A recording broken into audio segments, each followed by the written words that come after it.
Starting with the passage of Scripture. Then God said, "Let us make man in our image, according to our likeness. They will rule the fish of the sea, the birds of the sky, the livestock, all the earth, and the creatures that crawl on the earth." So God created man in his own image. He created him in the image of God. He created them male and female. God blessed them, and God said to them, "Be fruitful, multiply, fill the earth, and subdue it. Rule the fish of the sea, the birds of the sky, and every creature that crawls on the earth." That was Genesis 1, verses 26 through 28. Those verses cause us to ask the question, what does it mean to be created in the image of God? Now, theologians have typically answered this in one of three ways. We're going to use ours to help us remember them or to help us to grab onto them. First R is either our reason or our rational minds. This might seem a little bit different, but we can use our minds to make decisions. We reason out decisions. We can use our ration to reason out decisions. We have a will independent of instinct or pure reaction. This would kind of deal with Covey's idea from 7 Habits of Highly Effective People of proactivity, where we can pause between stimulus and response and actually rationally decide what we're going to do. This definition of the reason or ration was the image of God in us was significant during the Enlightenment period. The second possibility is another R, and it's called the regal image of God in humanity. How we reign over creation, how we function on this earth as God's regents, in God's stead. We are his ambassadors.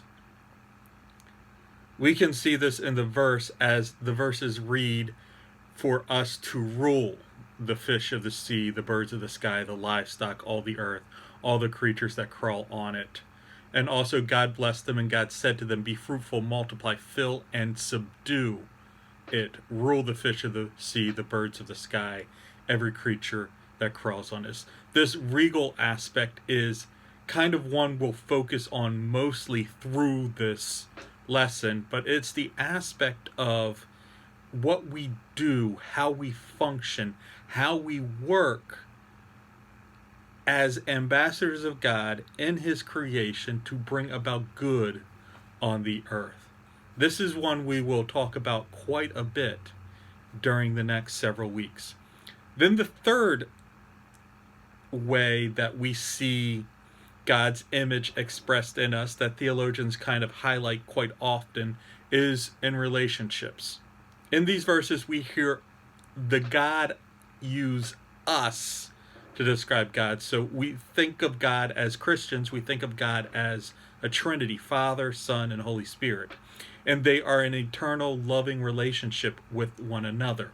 And then this Trinity creates humanity, and humanity is relational as well. Humanity relates back to God the Father, God the Son, the Holy Spirit.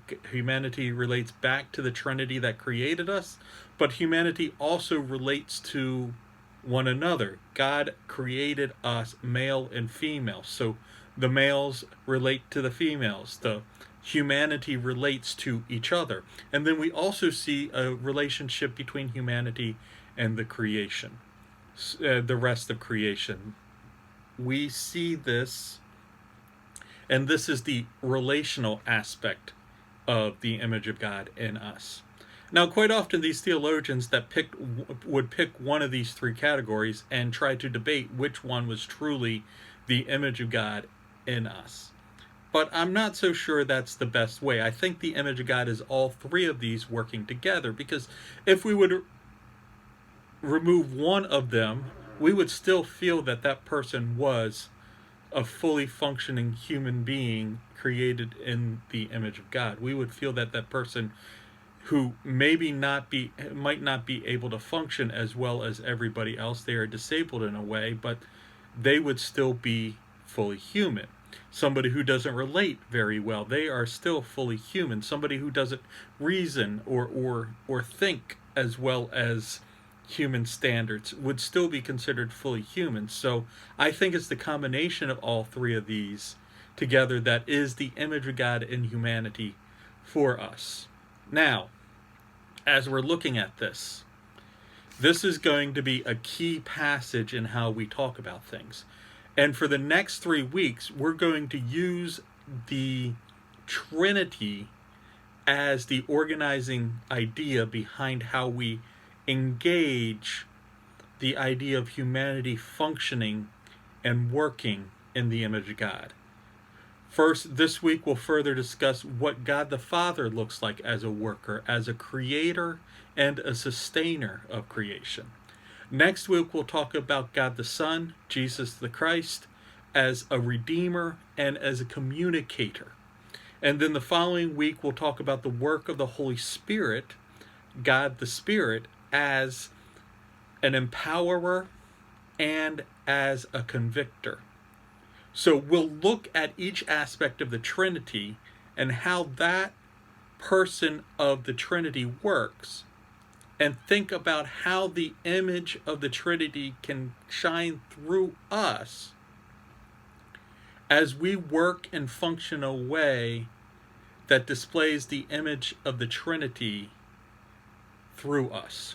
So as the God the Father is creative, we can work in creative ways, and that puts on display the image of God in us. As God the Father is the sustainer, we can work in sustaining ways, and that allows the image of God to shine through us.